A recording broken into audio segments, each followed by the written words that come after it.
from the Figure 4 Online Studios in beautiful Bothell, Washington, exclusively at WrestlingObserver.com. You're listening to the Bryan and Vinny Show with your hosts, Brian Alvarez and Big Vinny V.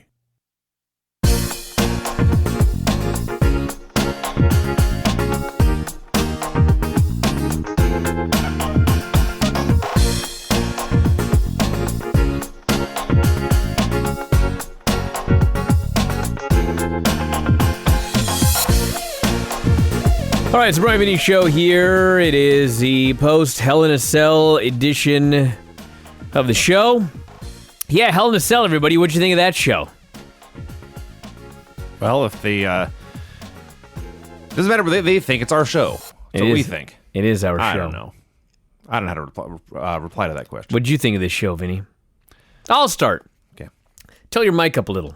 You just told me to turn it down. I know, but then you started talking and then you actually stood up a little bit. Like, normally you're like this. Yes, I have when you sit. So I said move it posture. down. Yes. Then we started the show and you went like this. So yeah, make sure it's in front of your mouth, Vinny. Shut up, Rob. That's a joke from 2006. I'm still telling it in 2018. It's incredible. Tell jokes about knobs next? Yeah. So, Ryan from Cumberland, of all people, I'm going to start with his tweet here. He says, the real question is, did WWE kill that town with the finish tonight? Fans paid over $1,000 and didn't get a finish to the main event. Those fans may never come back again after spending that kind of dough for a night. Ryan, my friend, let me bring you up to speed, buddy. First off, not everybody paid $1,000 for those tickets. The vast majority paid nowhere near that, okay?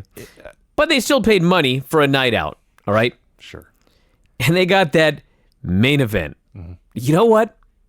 They're going to come back the next time they come to town. We've learned this. This is the lesson.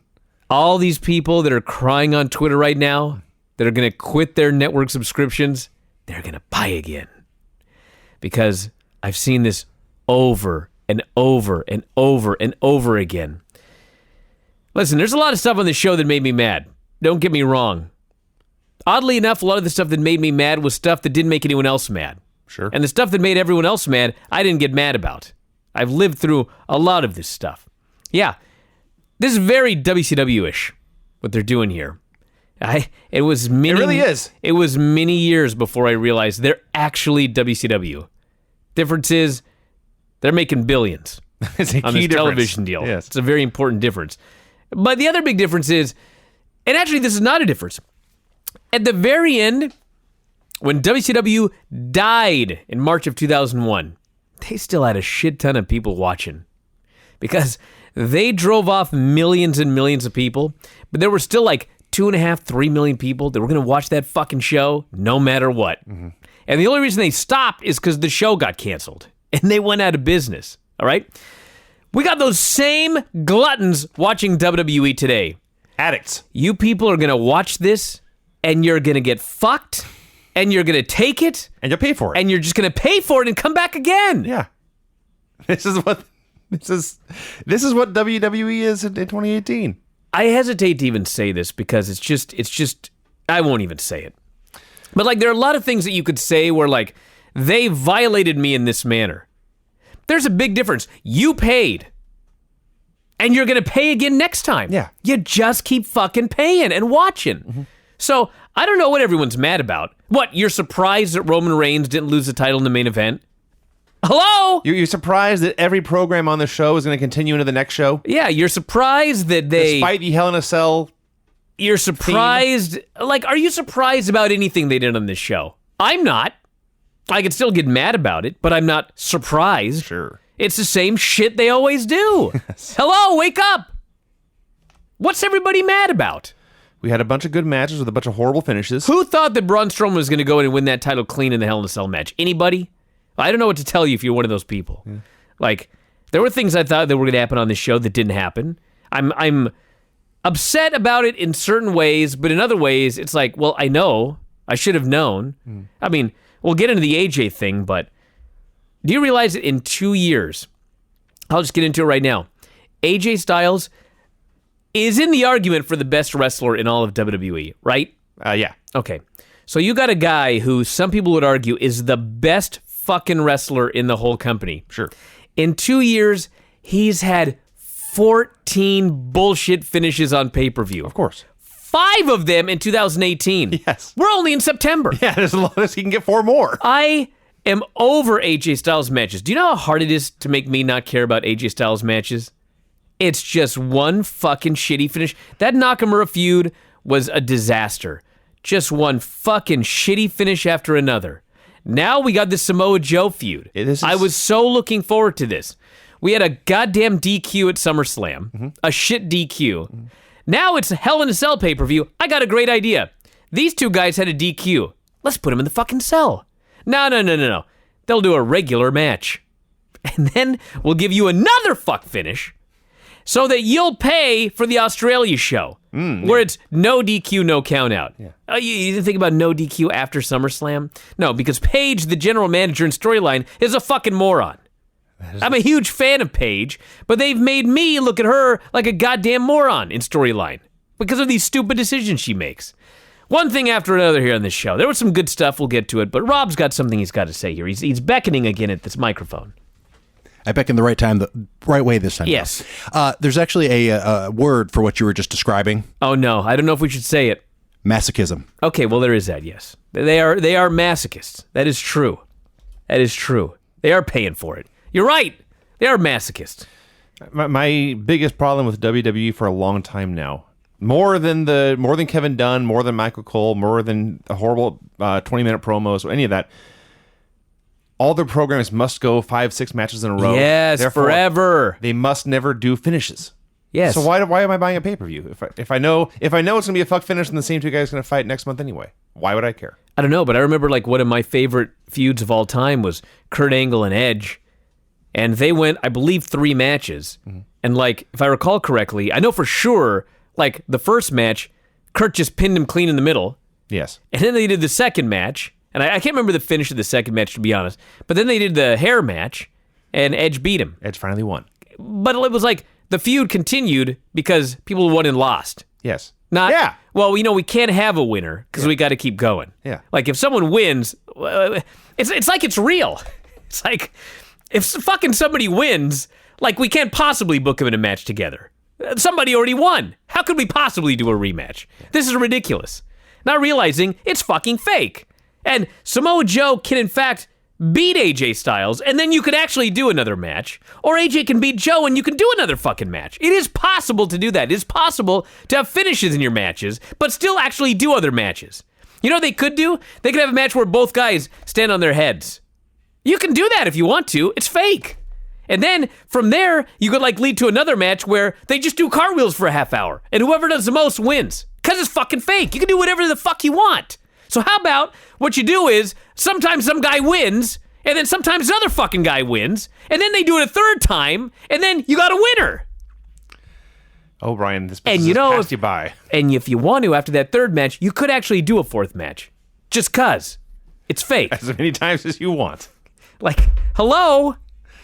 Why the fuck is this so hard? Let's get going here. WWE Hell in a Red Cell. Hey, I got a positive here, though, believe it or not. And I'm sure I'm the only one who's going to find a positive in this. My dad was a fence builder. Right. Okay. So it's not a metaphor, by the way. He was a fence builder. Fences in people's yards. Yeah, he did not keep me from fucking women, okay? That's the old fence builder term in wrestling. He was actually a fence builder. So... the old cell was made of chain link. Chain link, yes. Okay. Now, chain link is metal, and it certainly ain't smooth metal. Right. It's rough metal. So if you and I were in a chain link fence, and I took your fucking head, and I went like this on the chain link, you would be bleeding everywhere. That's no good. And it's like galvanized or whatever, so you could die. I get tetanus and whatever. Sure, yeah. So if you've ever... like, if you go down to the little park at the bottom of the hill here, they put up a new fence. It's a chain link fence, but it's black. Aha. Why is it black? They've rubberized it. So what they've done now is they have made the Hell in a Cell red because after, how long has it been? 20 years. 20 fucking years. More, actually, than the first They thought, one. Hell in a Cell, oh, God damn, the cage could be red. Never thought about that before. So they made it red, but they've done so by putting rubber all over the cage. So I don't know if the fans know this. I don't know if they give a shit, but it's actually a significantly safer cage now. And there's much less of an opportunity for people to really get hurt. Now you can just fake get hurt in there and everything's okay. So I like that. That, and when you're doing a finish with 4 guys brawling on top of the cage and they're all wearing black, they stand out against the red. True. It is a distraction, though, that thing being red. It's very red. It's a lot of red on TV. So, Randy Orton versus Jeff Hardy here in this Hell in a Red Blood Cell match. I actually like this match a lot. That's a good match. It had a very good story of Randy being a cruel, vicious, sadistic torturer. But he also took a beating. And in the end, he did. Well, he took a hell of a beating, actually. The spot everyone was talking about is the screwdriver spot. It's like a screwdriver through the gauges in Jeff's ears. First, he just yanked on him. And I was like, kind of your ears pulled wouldn't be that bad. Then when he began to twist, then I wanted to throw up and also cry. Listen, I don't have the big holes in my ears. I did have my ears pierced at some point, but like there's a hole in his ear. It's supposed to be there by design. It was put there by design. Yeah. To put things through it. Right. You know what I mean? It's not like he took a screwdriver and jabbed it through his unpierced ear. That'd be worse. There's a big hole there, and he put the screwdriver through the hole. Now, I know that twisting bothered everybody, and I probably wouldn't want my ear twisted. Your lobe twisted. My lobe twisted. But the reality is, like, for those of you who have ever been skinny, and then you got fat. I'm with you, actually. Okay, so when you got fat, Vinny, like, you didn't explode. Like, your skin didn't tear. Well, define explode. Well, I mean, I got really fat. I'll define it. So when you got fat, your skin didn't go and like all your guts and everything flew out, right? No, my skin stretched. Exactly, it stretches. Yeah. So, like, your skin's pliable. He just twisted the little thing around. It was probably the least painful thing that happened to Jeff Hardy in this whole match. Probably low on the list of things that happened to him in his life, actually. Probably, yeah. For example, The piercing, I'm sure, was much more painful than this fake piercing and twisting. his belt came off. And they said, well, his belt came off. I guess we'll use this belt as a weapon. The belt's covered with steel studs. Yeah. So Orton, in particular, when they started whipping each other with this belt, Orton got his back all sliced up by the steel studs in this belt. Because bleeding everywhere. Orton, when he used it, was careful to turn it leather side out. Yeah. Jeff was not that careful. Just hit him with the metal over and over again. I gotta say one other thing, too, about the ear. I think this might also be the problem with why this ear thing didn't bother me. Last night, I went to Jake Roberts' stage show in Seattle. Mm-hmm. And I forget the name of the crew, but there's a freak show. They did a freak show before Jake Roberts went on stage. You probably saw a lot of stuff worse than this ear twisting. I can't even begin. Guy laying on a bed of nails, and then they put a board on him, and then they put concrete blocks on him, and they broke him with sledgehammers. And there was another guy where Jake Roberts and some other people from the audience threw darts right into the guy's back, and then yanked him out, and all sorts of crazy shit. Guy got the dollar bill stapled to his head for tips. I was like, Jeff Hardy got a thing in his ear, and it got twisted. Yeah. Fuck? And these people in this freak show were not screaming in pain or No, begging they mercy. no-sold everything. Yeah. In fact, the best one, so the show starts, and they've got this girl, and they say, it's her very first time doing this. It's her first time here on stage. She's going to help us out here tonight. So the guy produces a small mousetrap. He goes, this is designed to break the back or the neck of a mouse. He goes, I was born with something in my body that has no bones. Of course, everyone looks at his cock, and he's like, hey, are you kidding? It's a family show. He sticks his tongue out, takes the mousetrap, right on his tongue. He goes, and he pulls it off. Then they produce a rat trap. Bigger.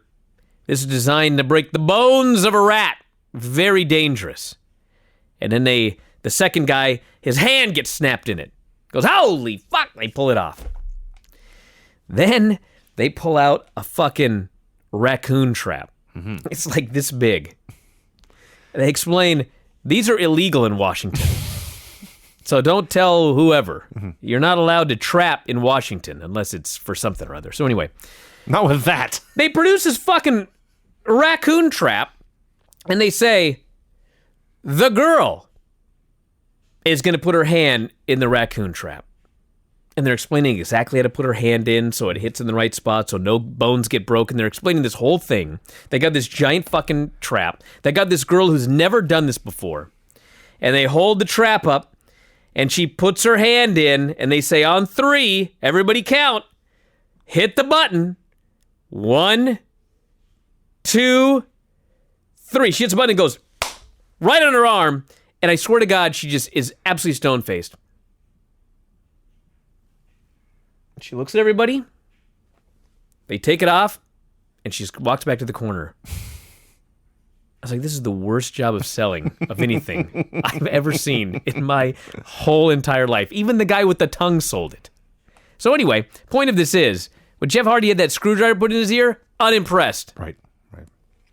So, as noted, the story was that Randy was torturing this man, but the torture victim survived and turned the tables on his tormentor, and in fact put him through tables, now that I think about it. And somewhere in here we mentioned the belt carving up Orton's back. There was a table or a chair or a ladder or something that tore off a significant portion of Randy Orton's leg. There was a chunk of flesh hanging off of his leg. He later posted a picture of it's not hanging anymore. It was removed. You can see the chunk of Randy Orton's flesh. That was way worse than the screwdriver. Yeah, probably, yeah. When he stood up and there was a chunk of his flesh hanging off of his body, that was disgusting. So, the story is, Jeff has survived the torture, turned the tables, and he's going to get his revenge, but then he falls victim to his own, call it arrogance, call it thrill-seeking. Stupidity, any of these work. His eye must hit a big move. So he climbs to one ladder, but it's not tall enough. Climbs to another ladder, still not tall enough. So he starts to monkey bar his way across the top of the cell. And this thing, by the way, is way the hell up there, as we would see later when guys were brawling on top of it. And he swings back and forth, and he lets go. And by the time he lets go, Randy Orton is barely even in the cell anymore. Randy Orton is in another state by the time he lets go. He was back in Missouri. He looked like they filmed in such a way that you couldn't see the table. Mm-hmm. You only see Jeff swinging. Yeah. So you presume that Randy's underneath him. But like everyone in the building, Randy's been off the table for like 5 minutes. Right. And Jeff just keeps swinging. He keeps swinging. There's an empty table under him. And then he lets go and he falls down and crashes through the table. Yes. So up to this point, I was enjoying this. I was having a grand old time. And then they had to go and piss me off. Yeah. The ref tends to Jeff, and Jeff's not moving. And the ref screams, "Raise the cell! Call the EMTs!" All right, so he's out. So it's a ref stoppage. All right, I can live with that. And then Randy Orton comes over, and he goes to pin the man while the match is still going on. Yeah. He goes to pin the man. The ref screams, "Randy, he's hurt!" Randy makes a cover. The ref just keeps screaming, "No, Randy, he's hurt!" Well, no shit, motherfucker. That's the point of this whole fucking industry, is to hurt a guy and then pin him. Not just that, they're in hell in a cell. They're in hell in a goddamn cell. What the fuck? The whole point is to... Damn it! I hesitate. All he had to do... If you want to do a ref stoppage, people were saying, hey, it's a ref stoppage. You can do that all the time. Okay, fine. Then call for the fucking bell. It's not that hard. Instead, Randy Orton's pinning this man, and the ref is refusing to count because he's hurt. What the... I don't know. Hey, Vinny. Yeah. Look at the main event. I mean, yeah. Well, actually, we'll get to that. So, it's yeah, just, you know what? ironic. I will jump ahead here, because before we get to the finish of that match... At the very beginning of the main event, which is also a Hell in a Cell match, Michael Cole outright says, the ref is only there to count pinfalls or submissions. Yes. Why did this fucking ref not count this fucking pinfall? Dude, I don't know. Why didn't Randy Orton come out at the end of the fucking main event and tell that fucking referee to count? I don't know. Things would be very different right now. Hey, at least they were consistent. Hell in a Cell is a dangerous place, and if you get hurt, they're going to stop that damn match now. Not what it used to be. You know what else? This business has passed me by. I don't get this shit anymore. But when Jeff Hardy, and keep in mind, this is not the fans watching at home. This is the live crowd, okay? Randy Orton rolls off the table. The live crowd is watching Jeff Hardy try to swing giants on the roof of the Hell in a Cell cage. He lets go like a moron when Randy Orton is nowhere near him. He falls down and goes through the table. Women are weeping. They're crying. Jeff Hardy may be dead. There were literally adult, grown women crying over this finish tonight at Hell in a Cell. Mm-hmm. I don't get it anymore. I just don't know what's going on. So eventually the ref did count 3, and they carted Jeff off. Yip-de-fucking-do. I still did like that match, but that finish just infuriated me. AJ Styles did a backstage promo, said he'd win, got a mixed reaction. Charlotte versus Becky. God, this is a long time ago. Yeah, it was. I've forgotten everything that happened in this match. Well, thank God you took notes then. Yeah, but here's the thing. I realized this. I have been taking notes for the newsletter this the entire time we've been doing this website, basically. And so they're good notes for a newsletter and poor notes for a podcast. Why do I do this? I don't know. All I know is the end of this, they wrestled back and forth, and they teased finishers, and the crowd was totally into it, and they were supportive of both women, but Becky more, and then Charlotte tried a spear, and Becky turned it into a cradle and won. Clean as a sheet, massive ovation. Everyone loves her. And Charlotte is heartbroken in defeat, but she does go to raise Becky's hand, and Becky won't let her, and she leaves, and everyone cheers as she holds the belt in Charlotte's face, and cheers more as she leaves. This is also a very good match, as I wrote here. Darn good pro wrestling, gave the fans what they wanted. Oh, the irony of that comment. I thought the match was all right. There were a lot of botched spots in this match. It was very sloppy in points. It was very clunky here and there. It was not a bad match at all, but it was very clunky. So there are still people who are insistent to me that Becky is supposed to be a heel. I don't know what to tell everybody. She came out here. She was cheered. She worked as a babyface. She won clean in the middle with a move. Mm-hmm. Everybody cheered when she won. And yeah, Charlotte wanted a handshake, and Becky wouldn't give it to her. Everyone's acting like, oh my God, she must be a heel because of this. I seem to remember, like, Stone Cold flipped off everybody, flipped off baby faces, gave stunners to baby faces. I mean, she's clearly being pushed as a babyface here. Not only that, if you actually follow the goddamn storyline, Becky felt like she was screwed by her best friend. So no shit she's not expecting or accepting her hug or whatever. It would be bullshit if she did. She's clearly a babyface. Dolph Ziggler and Drew McIntyre versus Seth Rollins and Dean Ambrose. This is a great match. In a match I believe every single person in the world liked more than I did. They did 1,000 moves. And it was a great finish. I only remember the finish of this match, and this is not because it was so long ago. Even the time I was thinking, they have done 1,000 moves, and I've forgotten most of them while the match is still going on. Well, that's a Seth Rollins match in 2018. It is a 2018 tag match. If you like nothing more than displays of athleticism, especially cardiovascular conditioning, then this is the match for you. The finish was awesome. Everyone's running around doing 12 million things. And Seth goes for his superplex into a Falcon Arrow spot. But in mid-move, as he has done the superplex and floated over and is going for the Falcon Arrow, Drew McIntyre hits the ring, hits him with the Claymore kick in the face, and Dolph falls on top for the pin. A beautiful finish. The timing was beyond perfect. It could not have been done any better if they tried this 1,000 times. A risky move in that Dolph is being held upside down while Seth is being kicked in the face. If things go wrong, Dolph gets dropped on his head. It did not go wrong. It went exactly right. It was a beautiful finish. Crowd goes absolutely insane for all this. And so the champs retain. Well, I'll start with the negative. I only have really one negative thing here. That is that it didn't need to go this long.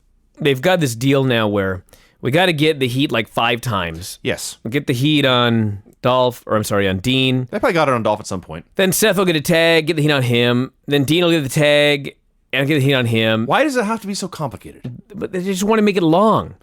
And they get the heat repeatedly. Then they do the famous spot where you're about to get the tag, but somebody yanks the guy off the apron. Mm-hmm. Then finally they get the last hot tag, and they do all their near falls and everything like that. And if you get the heat 5 times, and for the final hot tag, you got the place going absolutely bonkers. Good. Excellent. Instead, they got the heat like 5 times, and they dragged it out forever, and Dean finally gets the last hot tag, and it's just like a pop. Yeah. It's not like a huge pop. They're not going crazy. So it didn't need to be that long. The other thing is, even before they got all these heat segments, and there were like 5 of them, the first 5 minutes was just both teams going back and forth anyway. So when the babyfaces got cut off, it's like, well, what did they get cut off from? They weren't winning anyway. Who cares? So other than that, I thought it was a excellent match. Last few minutes were great. Lots of dives. If you're into moves, you got a lot of As moves. noted, if you like moves, If you like counters, there were a lot of counters. So 2 counts. very good match, excellent finish, best match on the show. Thumbs up. I have one other mild negative. All right. It's not really, it's just something. Listen, I like Renee, okay? I like Renee. But when she said, and I realize that he's her husband, okay? Mm-hmm. When she said, Dean Ambrose has the best work ethic I've ever seen. Yeah. I got so angry. Listen, I'm not saying that he's lazy, okay? Now, I have seen a lot of Dean Ambrose matches where he has been very lazy. But I'm not saying that, like, as a general rule, he's always a lazy man. I'm sure he works out hard at the gym. The life on the road is tough. It's a tough life. You can't be lazy and be You a cannot full-time be wrestler. lazy. But let me tell you something. The best work ethic of anyone you've ever seen, have you only seen him? Like, it was ridiculous. And even Corey, they're not even supposed to, like, acknowledge that they're married, but even Corey had to say, perhaps you're a little biased. Not very impartial. He was trying to be polite about it. They did have a line in here also where they all pointed out that Dean has greatly increased his muscle mass. This will help his career in the long run. So Mick Foley, who by the end of the show, as we saw, is in great shape, looks great, moves great. He also has Bob Ross's hairdo, and really Bob Ross's beard. So he should just start painting. I would watch painting with Mick Foley. That'd be fun. He warned Braun Strowman his life would change after Hell in a Cell. Braun just told him to count. And there you go. Samoa Joe versus AJ Styles. They had a good match. It was very long. There was not a lot of heat. I was very much missing something here. It was definitely missing something. It was a dead crowd. Very dead crowd. And I don't know. They did all this. It was slow-paced early. And they got a little faster at the end. AJ did take... slow-paced early. Yeah. AJ did take a tremendous bump off a shoulder tackle, where he turned like inside out and corkscrewed a few times. That was pretty ridiculous. So, a tease every finisher in the world never hit them until finally Joe hooks the choke. And AJ's fighting and fighting. And he rolls backwards in the Bret Hart, Steve Austin finish. And the ref counts 1. And the ref counts 2. And the ref counts 3. And he calls for the bell. And Joe pops up and he's very happy until they announce the winner and still champion. And now Joe is furious. He starts screaming, AJ tapped, AJ tapped. Time goes on. They can't find a replay. Joe storms to the back, irate. AJ is conflicted in the ring. And then they find a replay that does show the proper angle. And in fact, the ref counts 1, the ref counts 2, and then AJ Styles taps out to Samoa Joe's choke.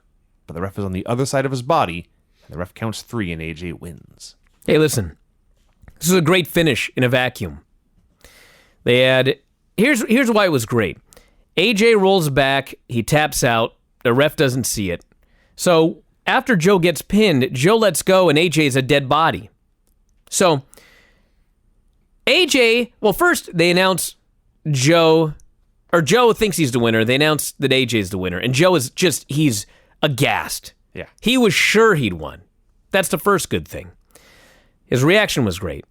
Then, when they actually announce AJ the winner and give him the belt as he's waking up, he's flabbergasted. Because he tapped and then went unconscious. So in his mind, he woke up the loser, but then they announced him the winner. And he reacted like that, like, dude, he's surprised. Mm-hmm. It's a great finish to set up a rematch. Yes. I thought that they both did a great job with the reactions. They're both professionals. Everything they did looked good, even though it was slow-paced and screwy finish. But, once again, 5 screwy finishes in AJ Styles matches in 2018 and 14 in the last 2 years. It's too much for me. I was furious when this was over. And now they're doing their rematch coming up in Australia. We'll get to this.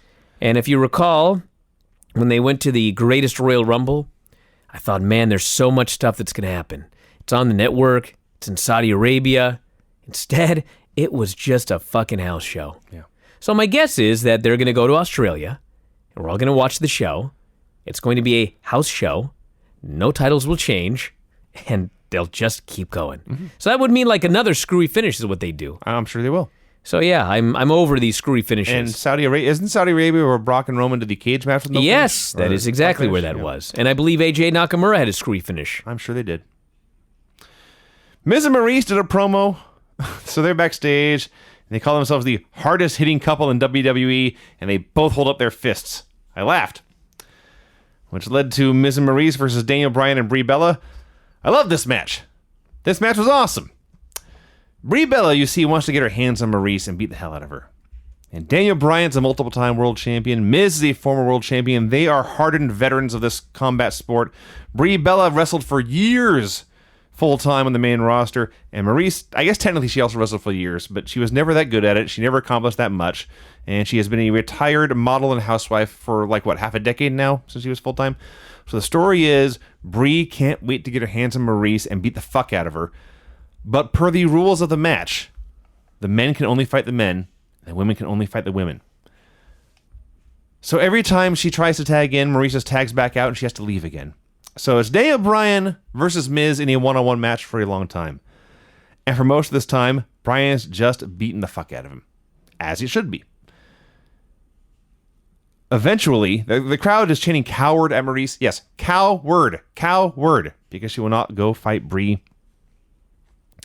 And then eventually Bryan misses a corner dropkick and Miz cuts him off for the heat. And he does there's a long chin lock, and then he does all the spots he stole from Bryan, all the kicks, the corner dropkicks and everything. And finally, Bryan backdrops Miz out of the ring, dives across the ring, hot tags Brie. Now Maurice has to get in.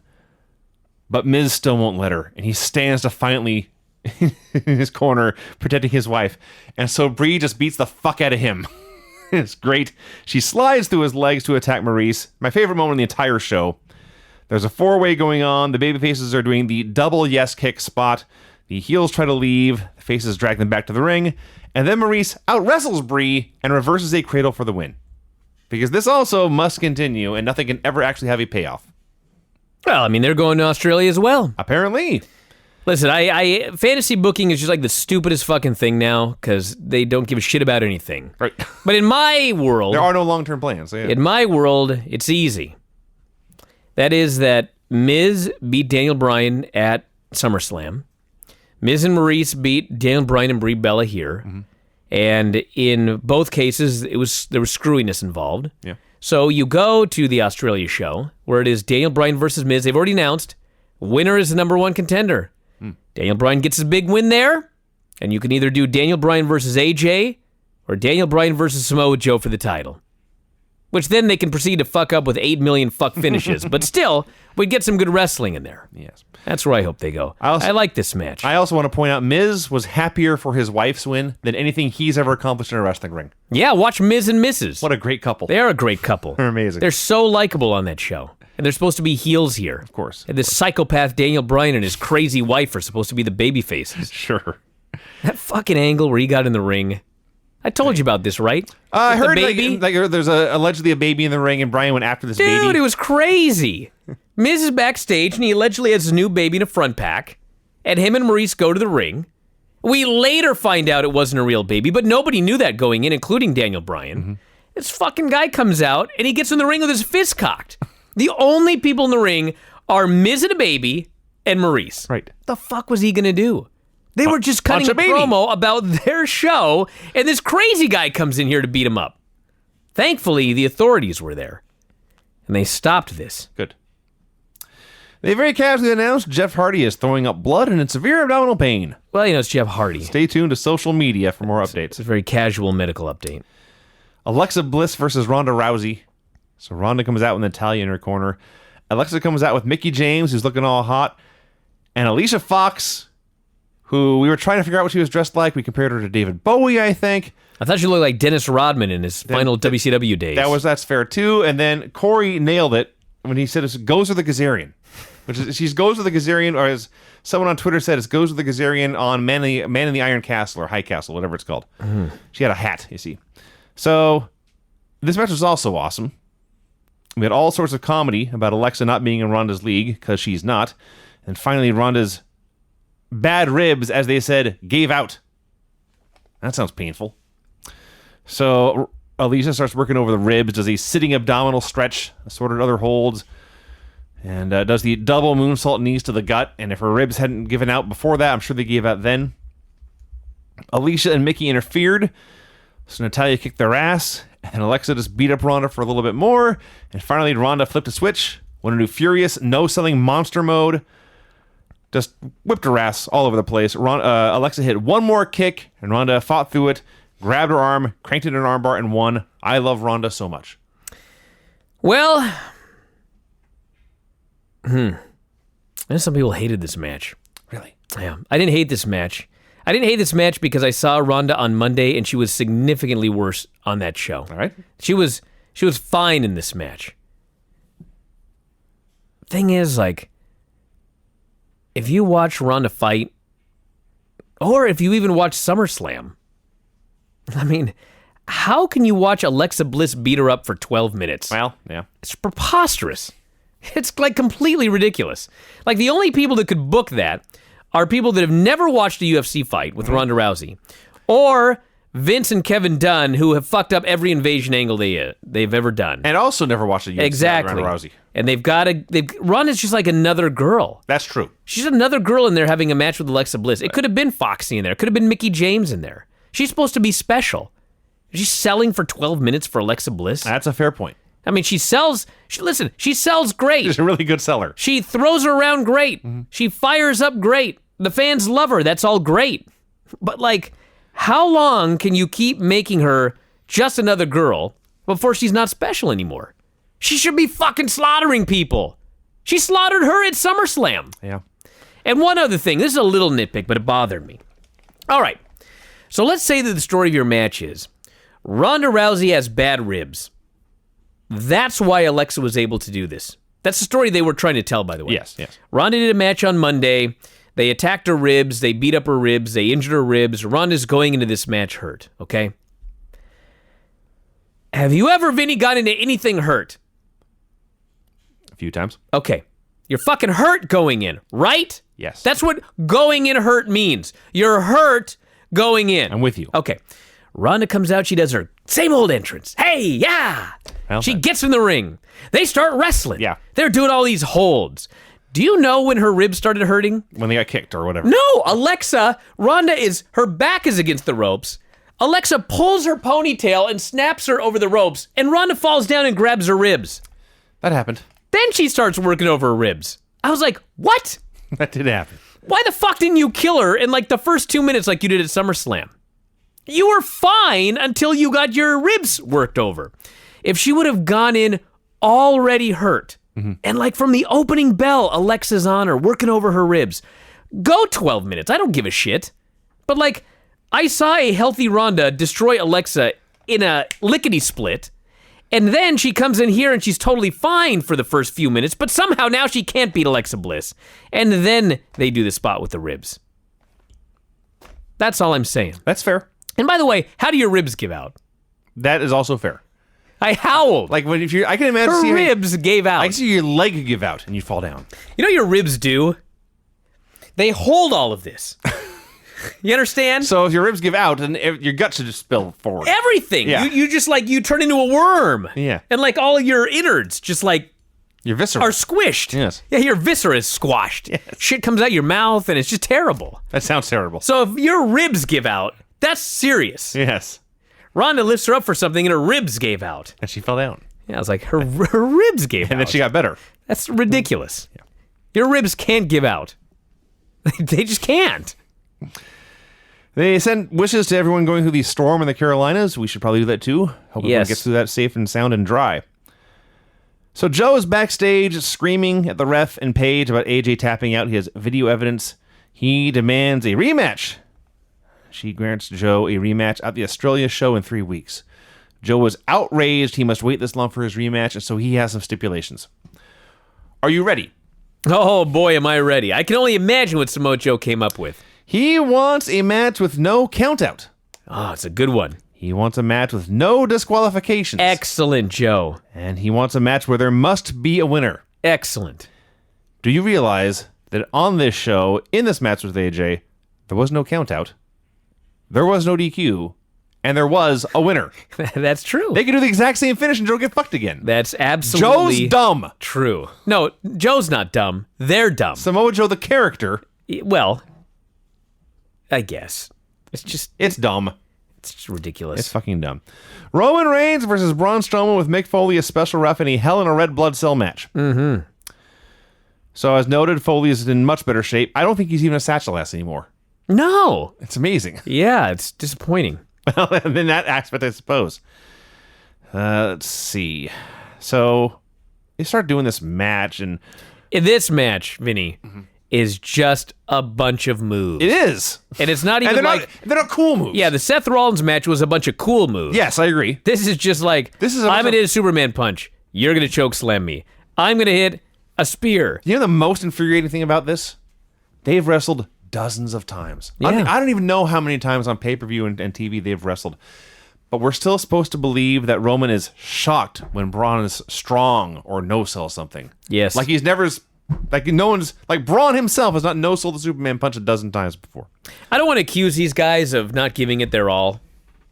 But if you showed up at the building and you're Roman Reigns and I'm Braun Strowman, and they're like, you're going to do a match, and then you're both going to fall down, you're going to lay there for 6 minutes, because some other guys are going to come out and they're going to Longer fight than on that, the cage. but yeah. And you guys just lay there for like 10 minutes. And then finally, Brock's going to come out and hit you with shit, and it's over. No winner. How much effort would you put into this match? Well, probably not very much. So they really put in more effort than I expected. You know what I would have done, though? I give them credit. If I was told there'd be a spot where I'd be laying down and then neither of us would get any more offense until the show went off the air, I would find some kind of big spot to signify, boy, both these guys are down now. Because they do some stuff, they use some sticks, Roman grabs a table, at which point Foley shouts, "Table's good, table's good." I don't know if he was shouting to us, the viewer at home, or a director or something. But they keep doing stuff, and the table gets set up in the corner. Roman spears him through the table. Braun kicks out, and then everyone just comes out and brawls. And I have no idea what happened to Roman and Braun that left them dead and cold in the ring for 10 minutes. I think it was a spear through a table in the corner, which Braun kicked out of. And then I think when he kicked out, they just both laid there for 10 minutes. Spent. Maybe they took a nap.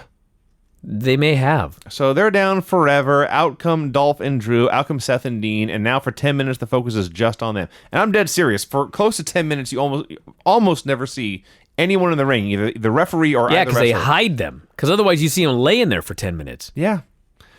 So they brawl here, they brawl there, they prep the tables, they climb the cage for absolutely no good reason. They're all up brawling on top of the roof. Everyone's having a great time at this, all this chaos. And then Dolph and Seth climb to the side of the cage. They're hanging down. And keep in mind, there's a Universal Championship match going on at this time. And we have not seen either combatant nor the referee in 10 minutes. So they drop through a table, or tables. And this is Dolph's cue, Brock Lesnar's cue to come out. He kicks the door open. Heyman randomly sprays mace in Mick Foley's eyes. Brock beats up Roman. He beats up Braun. Crowd's into it for a while. This is more chaos, so they're chanting, "Thank you, Brock." They're chanting Suplex City. And Brock F5s Braun Strowman. He F5s Roman onto Braun Strowman without a care in the world about where or how he landed or whose knee went where. Just drop the body down, let gravity take care of the rest. And then Brock leaves. And the referee runs down and he calls for the bell. The show ends. Yeah.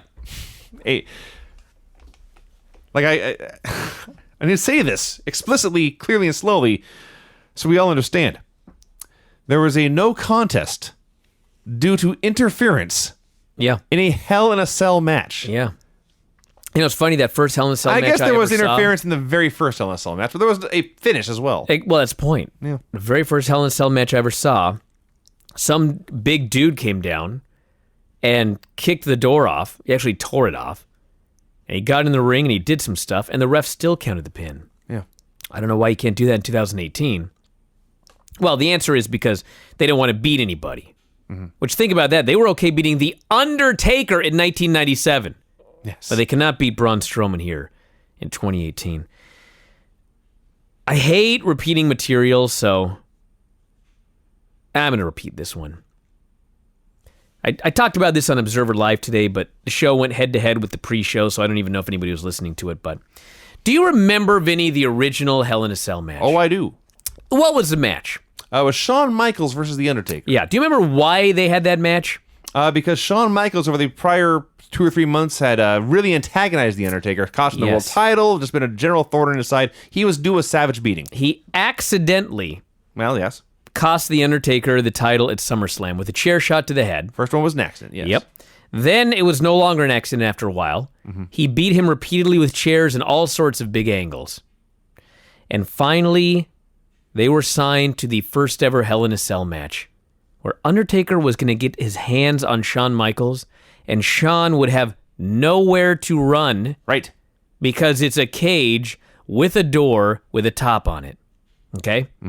So, the match starts, and the giant Undertaker, as promised, absolutely beats the holy shit out of Shawn Michaels. Right. He beats the fuck out of him.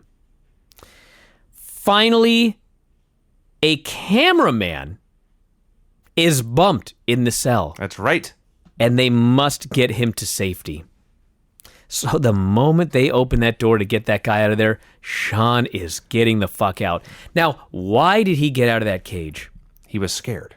Yeah, he didn't want to go up to the top of the fucking cage. No. There's this giant dead guy after him. Yes. And he's like, get me the fuck out of here. Yes. He runs for his fucking life. He gets out of the cage. Undertaker lurches after him.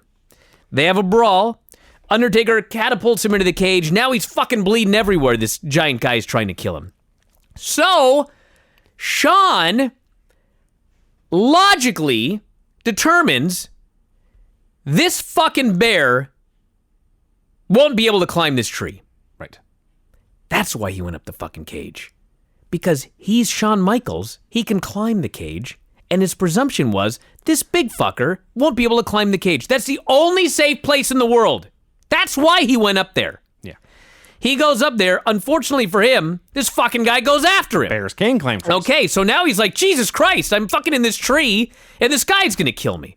They have a brawl, and then Shawn's trying to get the fuck off the cage. Yes. Undertaker goes after him. He bumps through the table. He's near death. Undertaker goes down, throws his ass back in, because the whole point is, I want you in the fucking cage, not outside. He hits him with the one big chair shot to tie 3 months of storylines together, and that's when his brother Kane comes in, and we get the finish. So in this match, sure as shit, well, 2 things. You know why Jeff Hardy had a match with Randy Orton in his cell? Not really. I'll tell you why. He wanted to do it before he retired. That's literally the storyline. He wanted a cell match because he wanted to do something crazy in the cell. What's happened to this business? I don't know. What the fuck's going on? Meanwhile, Joe and AJ have a DQ, and they just have another normal match. And of course, they get a fuck finish. So anyway, Yeah, logic is dead. Dolph and Drew run out, and Seth Rollins and Dean Ambrose run after them. Dolph just starts climbing this fucking cage. I'm like, why are you climbing this fucking cage? And so Corey, who is a very smart guy, even though sometimes he's dumb on commentary, he tries to explain it to us. Dolph's trying to get away. Is Dolph trying to get away from The Undertaker? Or Braun Strowman? Or The Big Show? No, he's trying to get away from CrossFit Jesus. So no shit fucking Seth Rollins can climb that fucking cage after you. It's just so fucking stupid how they got up on that cage. Why were these 3 motherfuckers on this cage? 4 of them.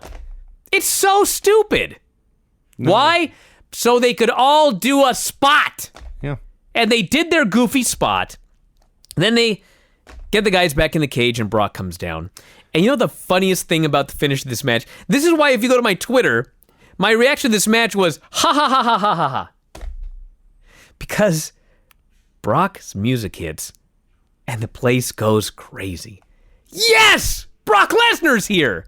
They're so happy. Brock comes down and he kicks the door down. Yeah!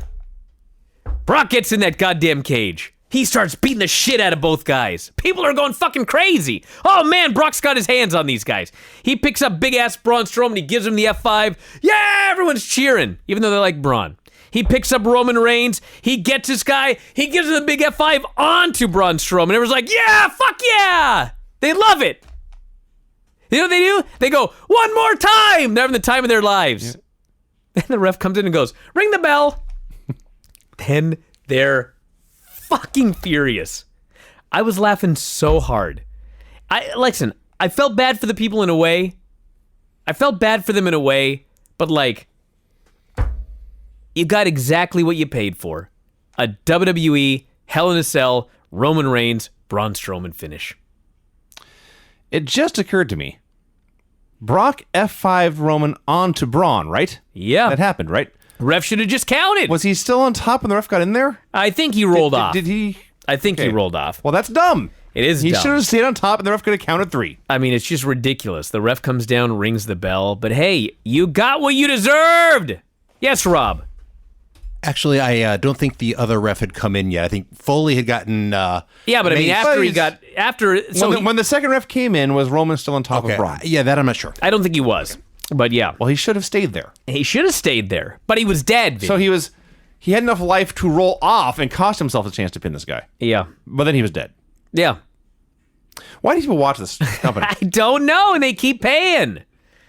They keep Now, that's paying. been my I shouldn't say gimmick because it's a work, or it's a shoot, I should say. But yeah, everyone stop watching WWE. It's a bad show, and if you don't like it, stop buying it and stop Well, watching it. Yeah, But they keep watching it, so if, I gave if everybody responds up. I stopped watching it. with their clickers and their wallets, then eventually, maybe, there will be things that will change.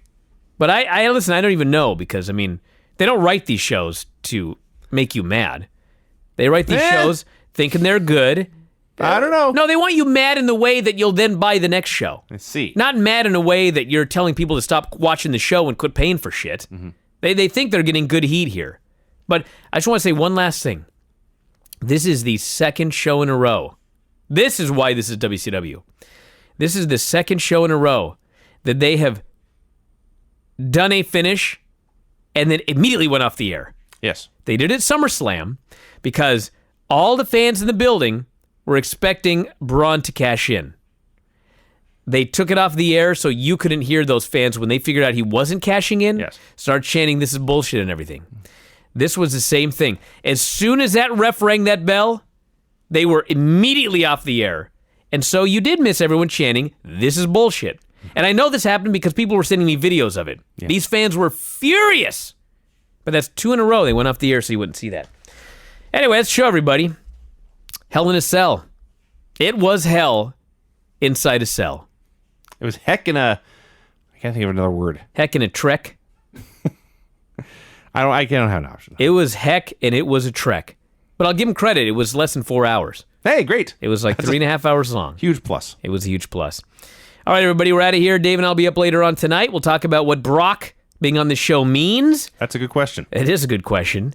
As I said, it's like they wanted to finish, and this finish was designed to piss off fans of the WWE and the UFC. I'm not convinced that he's not fighting, because all I know is every time he signs a new deal, there's like 6 zeros on it. Right. And then another number. Right. So like, fuck, I'll take it.